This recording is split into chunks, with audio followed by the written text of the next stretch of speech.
This is the Intergenerational Story Project at the History Center. And we're going to be working with older people to create theatrical pieces about their life stories and their experiences. For the intergenerational show, collaboration with the Playwright Center, the Guthrie, and the History Center. During the spring of 2010, 5 high school students from the St. Paul Conservatory and 5 seniors from the Twin Cities met once a week to create and act in a play with each other.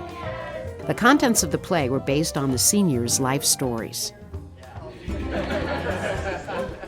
Today we basically played a few theater games to learn each other's names, but in that I was sort of looking for people to look into each other's eyes and to really make a connection as they were saying their names to someone else or as they were listening to someone else's name. We played a game, like a name game, and it was very confusing, but it was very opening to each other.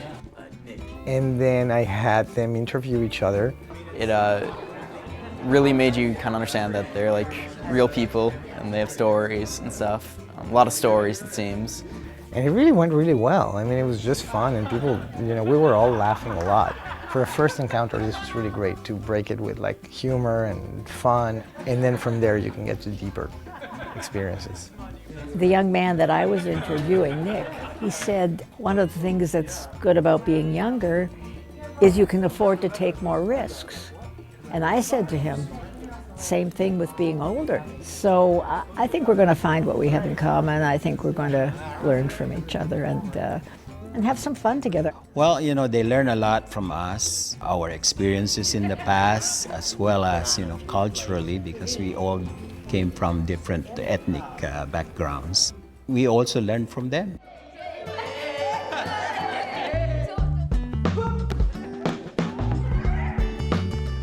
This show is all about releasing the inner child in both of us, in both the groups of the students and the older generation. It's been really healthy. I mean, I think the older participants and the young participants have energized each other, in different ways. There's a great richness that the older participants bring to the project, and a sort of wild, crazy energy that the young people bring to it. And I think the piece reflects that. Tiny knows. Move was the bear hut. Bear hut! Bear hut! Never! You two be careful. I want to play! The word of day! Being able to connect with people that aren't your own age, that are older than you, and being able to just share those, because you have common ground with them, and you have common ground with everybody, and just being able to find that common ground and hang out and talk. The deeper any one of us goes in exploring or investigating, the deeper we go personally, then the more universal it becomes. We understand that we're all very similar. We're all really the same, and we're a large community. Creating theater is really good for building community and for building a sense of respect. Overall, and throughout the whole process, the time they've spent together, I think they've really enjoyed being together. It's not often that young people become friends with older people